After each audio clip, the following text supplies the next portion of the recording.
కామ పిశాచి యూట్యూబర్ మస్తాన్ సాయి దుర్మార్గాలు ఒక్కొక్కటిగా వెలుగులోకి వస్తూ ఉన్నాయి. వందల మంది అమ్మాయిలతో నగ్న వీడియోలు చిత్రీకరించిన అతను ఆ వీడియోలు ఉన్న హార్డ్ డిస్క్ల కోసం లావణ్య ఇంట్లో విధ్వంసమే సృష్టించాడు.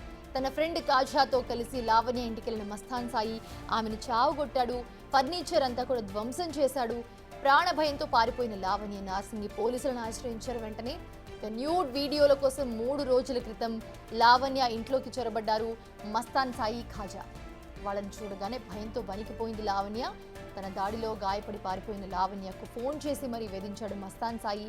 ఆమె ఫిర్యాదుతో మస్తాన్ సాయి ఖాజాను నార్సింగి పోలీసులు అరెస్ట్ చేశారు. 2 హార్డ్ డిస్క్లు అలాగే ఒక ల్యాప్టాప్, 2 ఫోన్లు ప్రస్తుతం సీజ్ చేశారు. మస్తాన్ సాయిపై 5 సెక్షన్ల కింద కేసు నమోదు చేశారు.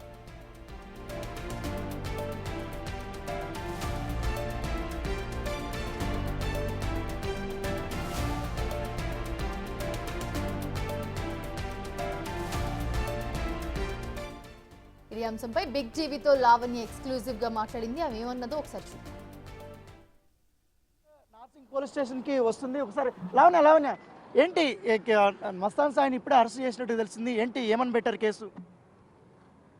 ఆల్రెడీ అందరికీ తెలిసిందే అండి. నేను చాలాసార్లు మెన్షన్ చేస్తూ వచ్చాను, కానీ నా దగ్గర ఎవిడెన్సెస్ లేకపోవడంతో నేను ఎప్పుడు ముందుకు రాలేదు. 2 రోజుల పాటు మీ ఇంట్లో ఉన్నాడు, మిమ్మల్ని బెదిరించాడు, మిమ్మల్ని చంపబోయాడని తెలిసింది. అవునండి, తనకి అల్టిమేట్గా తనకు కావాల్సింది జరిపించుకోవడానికి అయితే తను చంపడానికే ఉన్నాడు. అండ్ ఇప్పుడు కాదు, ఏ రోజుకైనా సరే నన్ను ఇప్పుడు ఈ కేసు పెట్టిన తర్వాత అయితే ఖచ్చితంగా అయితే నాకు ప్రాణహాని ఉంటుంది. ఏంటి మీ వీడియోలనా లేకపోతే ఇతర వీడియోలు ఉన్నాయనేసి మీరు కంప్లైంట్ ఇచ్చారా? దాదాపు ఒక 1500 to 2000 వీడియోస్ ఉన్నాయండి. నా బాధ అంతా నాకేం జరిగిందో అండ్ మస్తాన్ అంతా నాకేం చేశాడో క్లియర్గా రాశానండి. ఇంకా పోలీసుల పైన నమ్మకంతో మన న్యాయవ్యవస్థలో కూడా మీ మీద కేసులు అక్రమంగా పెట్టించాడు, డ్రగ్స్ కేసులో ఇరికిచ్చాడు అనేది నిజమేనా? మీరు కంప్లైంట్ రాశారా? మస్తాన్ సాయి నాకు అక్టోబర్ 2022లో పరిచయం అండి. ఆ రోజు నుంచి ఈ రోజు దాకా జరిగిందంతా నా పైన ఫ్యాబ్రికేటెడే. ఈ రోజు నాకు ప్రూవ్ చేసుకునే అవకాశం వచ్చింది, నేను ప్రూవ్ చేసుకుంటాను. మళ్ళీ నన్ను ఇరికిచ్చేశారనేసి మస్తాన్ సాయి ఇందాక అన్నాడు. అంత అబద్ధం అండి, అబద్ధం. అతను చెప్పేది అంత అబద్ధం. కాని పక్షంలో అతనికి ఈ కేసు పైన రిమాండ్కి అయితే పంపించరు. ఏంటి కాజా కూడా అరెస్ట్ అయ్యాడు, సుబాని హోటల్ ఆయనకి సంబంధించి ఆయన 5గురు వచ్చారండి మరి మా ఇంటికి నా పైన దాడి చేయడానికి. ఇది లావణ్య చెప్తుంది. తన ఇంట్లో నన్ను చంపడానికే వీళ్ళంతా కూడా వచ్చారు. దాదాపు 1500 వీడియోల దాకా కూడా హార్డ్ డిస్క్లో ఉన్నాయి. అవి నా దగ్గర ఉన్నాయని తెలిసే మస్తాన్ సాయి నన్ను చంపడానికి వచ్చాడు. నన్ను ఎలాగ చంపేశాడు కాబట్టి నాలాగా వేరే అమ్మాయి ఎక్కడా కూడా ఇట్లా ఇబ్బంది పడకూడదు ఉద్దేశంతో నేను పోలీసులకి కంప్లైంట్ ఇచ్చాను. సో అన్ని ఆధారాలు కూడా పోలీసులకి సమర్పించారనేసి కూడా లావణ్య చెప్తున్నటువంటి పరిస్థితి ఏర్పడుతుంది. సో ఈ కేసులోనే మస్తాన్ సాయి ఇప్పుడు రిమాండ్కి వెళ్ళాడనేసి కూడా ఆమె చెప్తున్నటువంటి పరిస్థితి.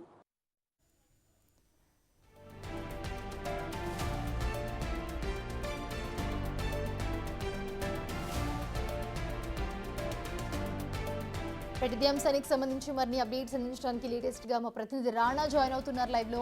రాణా, చూస్తున్నాము మీరు ఇందాక లావణ్యతో మాట్లాడారు. ఒక పక్కన ఇద్దరిని మస్తాన్ సాయి అలాగే కాజాని కూడా అదుపులోకి తీసుకున్నట్లుగా తెలుస్తోంది. సో ఏం జరుగుతోంది ప్రస్తుతం అక్కడ? ఎగ్జాక్ట్లీ ఇవాళ మధ్యాహ్నం బిగ్ టీవీ ఇవాళ ఏదైతే బ్రేక్ చేసిందో మస్తాన్ సాయికి సంబంధించిన అంశాలు దాదాపు 300 పైగా కూడా వీడియోలు ఉన్నాయని అనుకున్నారు. 300 మంది అమ్మాయిల వీడియోలు ఉన్నాయనుకున్నారు. కాకపోతే ఆ వీడియోల సంఖ్య ఇంకా ఎక్కువ ఉంటాయనేసి కూడా లావణ్య తన సంచలనమైనటువంటి కామెంట్స్ చేసినటువంటి నేపథ్యం ఏర్పడుతుంది. కేవలం ఒక్క హార్డ్ డిస్క్లోనే 1500 పైగా కూడా అమ్మాయిలకు సంబంధించిన న్యూడ్ వీడియోలన్నీ ఉన్నాయంటూ కూడా ఆమె బిగ్ టీవీతో మాట్లాడినప్పుడు ఆమె కన్ఫర్మ్ చేసినటువంటి నేపథ్యం ఏర్పడుతుంది. దానికి సంబంధించినటువంటి హార్డ్ డిస్క్ని నేను పోలీసులకి అందించాను.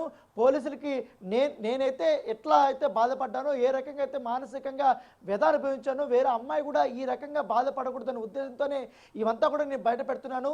నన్ను చంపడానికి వచ్చాడు, 5 మందిని తీసుకొచ్చాడు. దాదాపు 2 రోజుల పాటు కూడా మా ఇంట్లోనే కాం వేశాడు. ఎవరికి చెప్పుకుంటావో చెప్పుకో, పోలీసులకు చెప్పుకుంటావో చెప్పుకో, మేము భయపడను, హార్డ్ డిస్క్ ఫోన్ తీసుకొని ఇక్కడి నుంచి వెళ్తానంటూ కూడా నన్ను బెదిరించాడు.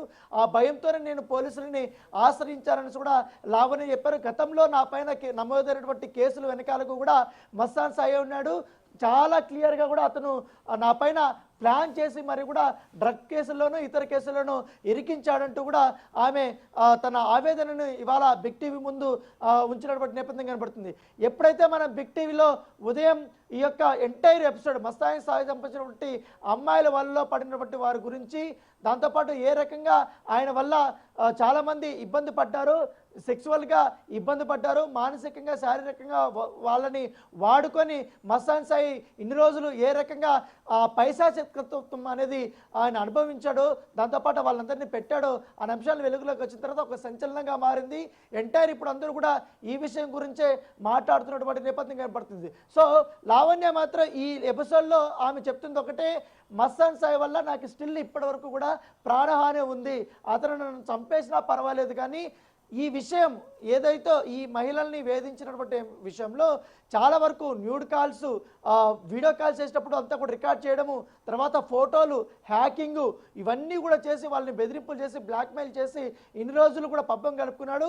ఈ రోజుతో అతని పాపం పండింది అనేది కూడా ఆమె చెప్తున్నాడు వర్షం. అయితే మస్తాన్ సాయి మాత్రం చాలా క్లియర్గా నన్ను మరొకసారి లావణ్య ఇరికిచ్చేసింది, అంత ఫాల్స్ కేసులు అంటూ కూడా అతను తనను తాను సమర్థించుకునే విధంగా కూడా అతను మాట్లాడినటువంటి నేపథ్యం కనపడుతుంది. అయితే మస్తాన్ సాయి ఎన్ని రకాలుగా తనను తాను సమర్థించుకున్నా ఇప్పుడు బయటపడినటువంటి వీడియోలు అది కన్సర్ట్తో చేసినా వితౌట్తో కన్సర్ట్ చేసినా నేరం నేరమే. అతను ఏ విధంగా ఇన్ని వీడియోలు, ఇంతమంది అమ్మాయిల యొక్క జీవితాలకు సంబంధించినటువంటి ప్రైవేట్ వీడియోలు అతను మొత్తం ఈ హార్డ్ డిస్క్లో స్టోర్ చేసుకొని పెట్టుకోవడము, చెప్పినటువంటి మాటలు కానీ ఇవన్నీ కూడా అతను స్టోర్ చేసుకోవడం ఇవంతా కూడా నేరం అని కూడా పోలీసులు చెప్తున్నారు. దాంతోపాటు కొంతమంది ప్రేమ పేరుతో అతను లొంగపరుచుకున్నాం, తర్వాత పెళ్లి పేరుతో కొంతమంది లొంగపరుచుకోవడం, తర్వాత ఫ్రెండ్షిప్లో కొన్ని బెనిఫిట్స్ పేరుతో కొంతమందిని లొంగపరుచుకోవడం, తర్వాత కొంతమందికి డ్రగ్స్ని ఎరవేసి లొంగపరుచుకోవడం, ఇవన్నీ కూడా అతను చేసినటువంటి నేరాలు. సో ఇన్ని రోజులు మస్తాన్ సాయికి సంబంధించిన విషయంలో గతంలో అతను ఎప్పుడైతే డ్రగ్స్ కేసులో ఇరక్కపోయిన తర్వాత అప్పుడు బయటకు వచ్చే ఈ వీడియోకి సంబంధించిన అంశం అంతా అప్పుడంతా కూడా కొట్టి పారేశాడు, కావాలని నా పైన కుట్రలు చేస్తున్నాడు అంటూ కూడా అతను చెప్పాడు. కాకపోతే ఇప్పుడు ఏకంగా వీడియోలు కానీ ఆడియోలు కానీ స్క్రీన్ షాట్స్ కానీ అతను ఏ విధంగా మొత్తం హార్డ్ డిస్క్లో స్టోర్ చేసుకుని ఈ రకంగా బ్లాక్మెయిల్ చేశాడన్న అంశం బిగ్ టీవీ బయటపడిన తర్వాత ఇప్పుడు ఎంటైర్ ఎపిసోడ్ అంతా కూడా పోలీసులు దానిపైన దృష్టి పెట్టినటువంటి నేపథ్యం కనబడుతుంది. Right, thanks for the updates Rana.